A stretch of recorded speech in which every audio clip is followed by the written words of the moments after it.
नमस्कार, कल का बाजार में आप सभी का स्वागत है। मैं हूं सुमित और कल का बाजार से पहले आज का बाजार जो कि आज बढ़िया तेजी के साथ बंद होता हुआ दिखाई पड़ा। लगातार दूसरा दिन जबकि इंडेक्स में अच्छी खरीदारी थी और दिन के ऊपरी स्तरों के आसपास ही जाके इंडेक्स बंद होता हुआ दिखाई पड़ा। 18,165, 18,184 के हाईज और रफली 20 अंकों की दूरी के बीच इंडेक्स जाके बंद हुआ।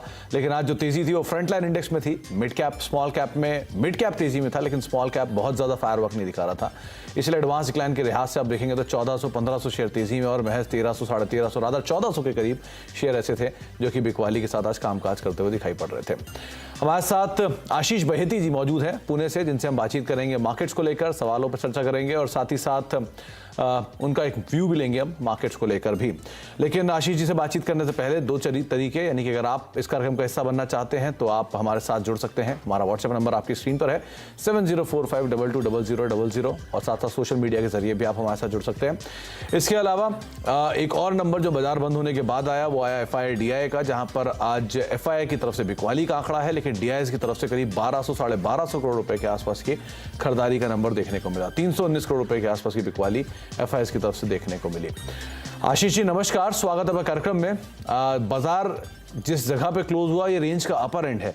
अगर गैप अप होकर कल 18,200 के पार खुल जाए तो बात अलग है, लेकिन अदरवाइज 18,200 के आसपास बाजार अटकता है यूजुअली। क्या करना चाहिए इंडेक्स में? अवॉइड करें इंडेक्स को, इंडिविजुअल कॉल्स के ऊपर नजर रखें, क्या करें? Good evening Sumit ji. बाजार का जिस हिसाब से आज रिकवरी था काफी इम्प्रेसिव था और जिस हिसाब से अब आईटी और बाकी स्टॉक्स कंट्रीब्यूट कर रहे हैं वो काफी अच्छा लग रहा है। तो हमें लग रहा है कि यहाँ से भी कोई भी डिप आता है तो जरूर तेजी की तरफ पोजीशन बनानी चाहिए। हमें लगता है कि 18,000 एक अहम क्रूशियल लेवल बना हुआ है और वहां से बार बार मार्केट बाउंस बैक दे रहा है। सिमिलरली बैंक निफ्टी की भी अगर मैं बात करूँ तो 42,000 एक अहम लेवल है और हमें लगता है कि कोई भी डिप को एज ए बाइंग अपॉर्चुनिटी की तरह यूज करना चाहिए। तो कोई भी डिप मिले तो आप उसमें बाइंग अपॉर्चुनिटी के तौर पे उसको देख सकते हैं। चल अब सीधे ओडिशा चलते हैं। हमारे साथ हमारे पहले दर्शक वहां पर मौजूद हैं, एलन पात्रा जी मौजूद हैं। पात्रा साहब नमस्कार, सवाल पूछिए। नमस्ते जी। नमस्कार पात्रा साहब जी, सवाल पूछिए पात्रा साहब। सर बजाज फिंसर मेरा 1042 नंबर्स का एट द रेट 1804 रुपीज का है। ओके उसका सर क्या करें शॉर्ट टर्म के लिए for 2 months? Okay Ashish ji, इनके पास बजाज फिंसर्व के शेयर हैं, करीब 1042 शेयर हैं और 1800 के दाम पर खरीदारी है।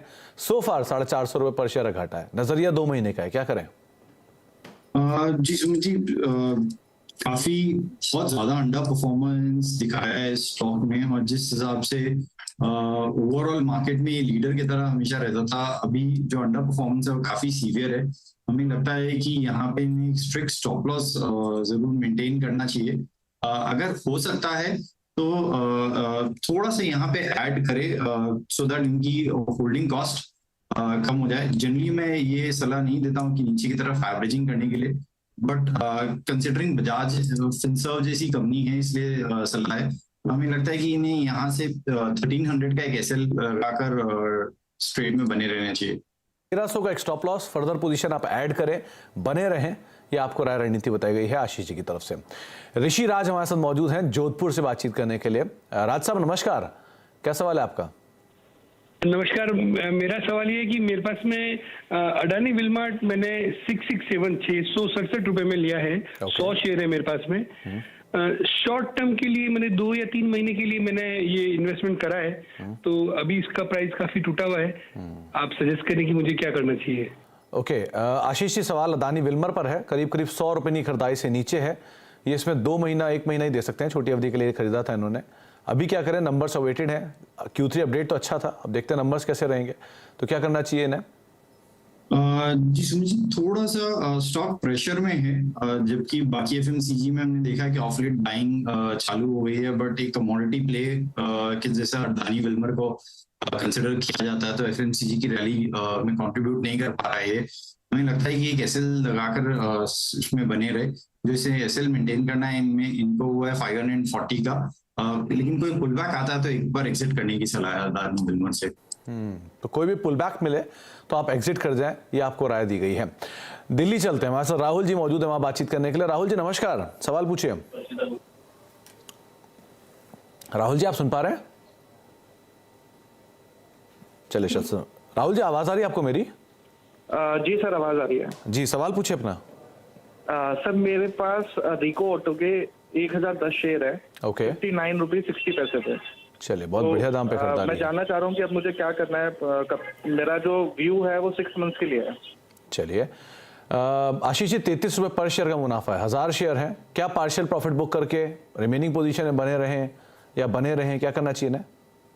जी सुमित जी, काफी अच्छे प्राइस पे इन्होंने बाय किया और उसके बाद होल्ड भी करके रखा है। हमें लगता है कि इन्हें थोड़ा यहाँ पे प्रॉफिट बुक करना चाहिए। स्टॉक अपने ऑल टाइम हाई के काफी करीब आ गया है। इसका ऑल टाइम हाई में क्या 109 के करीब का था, जो इसका मंथली चार्ट्स पे हाई है। हमें लगता है कि थोड़ा सा एक बार ये एक रेजिस्टेंस एरिया के जैसे काम कर सकता है। 100 का जो लेवल है, तो थोड़ा सा कोई पुल बैक आता है 96 97 के पास, थोड़ा प्रॉफिट जरूर बुक करे। और बाकी के लिए अपना स्टॉप लॉस जो है ट्रेल करके 87 का एसएल से बाकी पोजीशन में बने रहे। ओके, तो रणनीति बताई गई है आपको रिको ऑटो के संदर्भ में, आप उसको फॉलो कर सकते हैं। पार्शियल प्रॉफिट बुक कर सकते हैं और बाकी 109 के जो लेवल्स हैं वो क्रूशियल भी हैं। कैलाश बस्सी हमारे साथ मौजूद है होशियारपुर पंजाब से। बस्सी साहब नमस्कार, सवाल पूछिए। नमस्कार जी। नमस्कार। नमस्कार बस्सी साहब, सवाल पूछिए अपना सर। मेरे पास मवाना शुगर के हैं 160 रुपए में 450 शेयर। ओके, और कितना समय? बोरो रिन्यूएबल है 50 शेयर 800 रुपए में। ये दोनों है तो काफी ऊपर के, तो अभी कितना समय आप उसे और दे सकते हैं बस्सी साहब? दे सकते हैं, देने को तो कोई बात नहीं। ओके, तो आशीष जी, एक सवाल है मवाना शुगर पर 160 रुपए के दाम पर खरीदारी है, 450 शेयर है, और दूसरा 800 रुपए के दाम पर बोरोसिल रिन्यूएबल्स। तो इन दोनों को लेकर क्या राय रखते हैं आप? जी सुमित जी, शुगर में एक अच्छी रैली लास्ट ईयर देखने मिली थी और एक उसके बाद एक शुगर क्रश जिसे हम बोलते हैं वो देखने मिला है। तो हमें लगता है कि शुगर से तो एग्जिट कर लेना चाहिए। जिस हिसाब का एक कमोडिटी साइकिल प्ले हो जाता है, ये सिर्फ साइक्लिकली ही मूव करता है, और जब इसके खराब साइकिल आते हैं तो इसमें सेलिंग प्रेशर बहुत ज्यादा इंटेंसिफाई होता हुआ देखने मिल सकता है। तो इनमें स्ट्रिक्टली अगर बने भी रह रहे हैं तो एक स्ट्रिक्टली एसएल जरूर मेंटेन करें 91 के करीब का मवाना शुगर में। अगर मैं बोरोसिल रिन्यूएबल की बात करूं तो सुमित जी, आपके शो में आज सुबह मैंने शायद इनके मैनेजमेंट को सुना था, और जिस हिसाब से मैनेजमेंट कॉन्फिडेंट लग रही थी, हमें लग रहा है कि चार्ट स्टॉक बहुत ज्यादा यहाँ से गिर चुका है और शायद एक बजट रिलेटेड प्ले के रिलेटेड भी इसे देखा जा सकता है। तो बोरोसिल रिन्यूएबल में बने रहने की सलाह रहेगी मेरी। ऑलरेडी बहुत ज्यादा स्टॉक प्रेशर में है, तो इसमें बने रहने की सलाह है। मवाना शुगर में बाउंस पे कोई एग्जिट करने की सलाह रहेगी। तो मवाना शुगर तेजी में निकल जाए, बोरोसिल रिन्यूएबल बने रहें, साफ राय आपको दी गई है। सुभाष हमारे साथ मौजूद हैं लुधियाना पंजाब से बातचीत करने के लिए। सुभाष जी नमस्कार, सवाल पूछिए। नमस्कार सर। नमस्कार सर, सुभाष जी। मेरे पास बीपीसीएल भारत पेट्रोलियम के 70 शेयर्स हैं 486 के प्राइस पे। ये कब की खरीदारी आपकी सुभाष जी? ये मेरी बाइंग है 486 पे। नहीं, कब की खरीदारी, कितने समय पहले की? साल पहले की होगी सर। जब ये 500 पे था तब मैंने लिया था।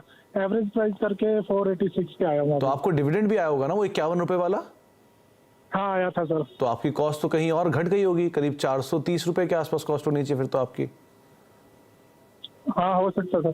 चलिए, क्या करना चाहिए आशीष जी? इनकी कॉस्ट 480 इन्होंने बताई, लेकिन अगर 51 रुपए का डिविडेंड एडजस्ट कर दूं तो 430 रुपए के आसपास कॉस्ट बैठती है। अभी 345 है, क्या करें बीपीसीएल में? जी, अभी एक ब्रेकआउट जरूर मिला है। स्टॉक बहुत प्रेशर में था जब लास्ट ईयर से, और अभी पहली बार है कि ये 200 डेमा वापस इसने क्रॉस किया है और एक अटेम्प्ट कर रहा है ऊपर की तरफ मूव करने का। हमें लगता है कि बने रहने की सलाह रहेगी। इसमें स्टॉप लॉस जो मेंटेन करना है 337 का एसएल मेंटेन करें, जो कि इसका एग्जैक्ट 200 डेमा है। हमें लग रहा है कि ये जो मूव आया ये 375 तक के लेवल्स इन्हें दिखा सकता है। तो आप बने रहे फिलहाल तो, लेकिन जो भी डिविडेंड आपको मिलता है आप उसको जरूर एडजस्ट करें किसी भी निवेश में, क्योंकि ऐसा नहीं है कि सिर्फ जो शेयर का भाव आप देख रहे हैं ऑन स्क्रीन वही आपका रिटर्न है। जो आपके अकाउंट में पैसा आ रहा है डिविडेंड के तौर पे वो भी इस रिटर्न का हिस्सा है। तो आप उसको भी आधार मानिए और उसके हिसाब से अपनी कॉल लीजिए। 337 आपके लिए एक स्टॉप लॉस है। ब्रेक का वक्त है, ब्रेक के बाद लौटेंगे, आशीष जी के साथ एक रैपिड फायर राउंड करेंगे और ज्यादा से ज्यादा सवालों के जवाब लेंगे छोटे से ब्रेक के उस पर।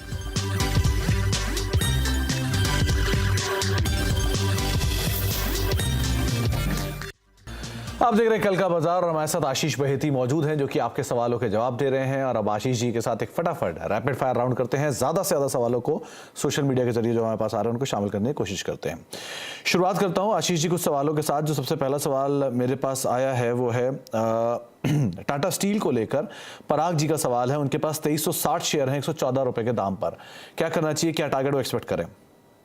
जी बने रहने की सलाह रहेगी टाटा स्टील में। जिस हिसाब से मूव स्टार्ट हुआ है टाटा स्टील में, हमें लगता है कि इसमें 130 के लेवल्स भी देखने मिल सकते हैं। जो स्टॉप लॉस मेंटेन करना है वो 120 के करीब का सेल मेंटेन करे। और 125 का अगर ब्रेकआउट आता तो 130 तक के लेवल्स एक्सपेक्ट करें इसमें। प्रदीप जी का सवाल है, इनके पास फेडरल बैंक के 1000 शेयर हैं 135 रुपए के दाम पर। क्या करें? फेडरल बैंक में भी बने रहने की सलाह है। जिस हिसाब से पीएसयूज बैंक्स में एक अच्छा मूव देखने मिला है, हमें लगता है कि फेडरल बैंक नंबर्स के बाद भी एक अच्छा रिएक्शंस था, तो हमें लगता है कि फेडरल बैंक में भी एक अच्छा बड़ा मूव यहाँ से देखने मिल सकता है। तो 145 150 तक के लेवल्स एक्सपेक्ट कर रहे हैं हम फेडरल बैंक में। जो एसएल मेंटेन करना है इनको अगर 130 का एसएल मेंटेन। विशाल ठकरान साहब पूछ रहे हैं, इनके पास 1350 एचडीएफसी बैंक है, यहाँ पर ऐड करें या ऊपर ऐड करें, क्या करें, एवरेज कहाँ करें? जी सुमित जी, आज का पूरा मूव बैंक निफ्टी का जो है एचडीएफसी बैंक ने लीड किया। और जिस हिसाब से एचडीएफसी बैंक में वापस एक अच्छा मूव देखने मिला है, हमें लगता है कि बने रहने की सलाह रहेगी एचडीएफसी बैंक में। करंट लेवल पे भी एक पोजीशन ऐड की जा सकती है। हमें लगता है कि इसका जो मूव है 1700 एंड 1740 के लेवल को देखने मिल सकते हैं। जो एसएल मेंटेन करना है इन्हें वो करीब करीब 1610 का एसएल मेंटेन करें। सनी साहब पूछ रहे हैं कि इनके पास आईआरएफसी के 33 रुपए के दाम पर 100 शेयर हैं, 36 तक के टारगेट्स क्या बजट तक आएंगे इसमें? सुमित जी, बोलना मुश्किल है क्योंकि काफी आईआरएफसी जैसे स्टॉक्स बजट रिलेटेड प्ले भी बन जाते हैं। सलाह तो यही रहेगी कि इसमें बने रहे। बहुत अच्छा मूव देखने मिला था इस स्टॉक में ऑलरेडी। स्टॉक अगर मैं बात करूं तो नवंबर में करीब करीब 21 रुपए के करीब ट्रेड कर रहा था। अभी एक कंसोलिडेशन में हमें लग रहा है कि 34 तक का लेवल्स इसमें जल्दी देखने मिल सकता है। जो एसएल मेंटेन करना है वो 30 to 50 का एसएल मेंटेन करना है। अच्छा, नजीम साहब ने कुछ सवाल तो भेजा लेकिन उसमें शेयर का नाम नहीं लिखा। खैर, अगला सवाल जो मेरे पास आया है वो है पीयूष जी का। इन्होंने एचडीएफसी एएमसी के 100 शेयर लिए हुए हैं 2200 रुपए के दाम पर। 1 साल का नजरिया है, क्या करें? बने रहने की सलाह रहेगी एचडीएफसी एएमसी में। इस पूरे ग्रुप में वापस एक बाइंग इंटरेस्ट देखने मिल रहा है, not just HDFC AMC, including HDFC life में भी एक वापस मूव देखने मिल रहा है। तो जो एसएल मेंटेन करना है इन्हें वो करीब करीब 2000 का हमें लगता है कि इसमें वापस 2200 तक के लेवल्स देखने मिल सकते हैं। संदीप जैन साहब का सवाल, जेएसएल के 243 रुपए के दाम पर 400 शेयर हैं, क्या करना चाहिए? Jindal steel limited ji, Jindal steel stainless limited, Jindal stainless limited, JSL industry. या मेटल्स पूरे पैक में एक अच्छा मूव देखने मिला है और हमें लगता है कि इसमें बने रहने की सलाह रहेगी। फेरस एंड नॉन फेरस दोनों में ही अच्छा मूव आता हुआ दिख रहा है। जो जेएसएल का टारगेट हमें दिख रहा है वो करीब करीब 260 तक के लेवल्स आते हुए देखने मिल रहे हैं। जो एसएल मेंटेन करना है इन्हें वो 235 का। अंजलि जैन जी का सवाल है, इनके पास बंधन बैंक के शेयर हैं 2290 रुपए के दाम पर, क्या करना चाहिए इन्हें? ये स्टॉक थोड़ा सा अंडर परफॉर्मर रहा है बैंक्स में। जिस हिसाब से बाकी बैंक्स में एक मूव देखने मिला है, बंधन बैंक में वैसा मूव देखने नहीं मिला। हमारी सलाह ये रहेगी कोई बाउंस बैक आता है तो एग्जिट करने की सलाह है। और अगर मूव कर सकते हैं तो आईसीआईसीआई या फेडरल जैसे बैंक्स में मूव कर लें। अच्छा, जाते जाते अंजलि जी का ही सवाल था, इनके पास यस बैंक भी है 35 रुपए के दाम पर, उसमें क्या करें? एग्जिट करने की सलाह रहेगी। हमें लगता है कि यस बैंक थोड़ा सा हाई वॉलेटाइल स्टॉक है, तो एक बार एग्जिट करने की सलाह रहेगी। चलिए, बहुत बहुत शुक्रिया आशीष जी हमारे साथ मौजूद रहने के लिए, सभी सवालों के जवाब देने के लिए, बाजार पर अपनी राय रणनीति में बताने के लिए। फिलहाल कल का बाजार को अब यही समेटेंगे। एक ब्रेक का वक्त है और ब्रेक के उस पार भी खबरों का सिलसिला लगातार बना रहेगा। नमस्कार।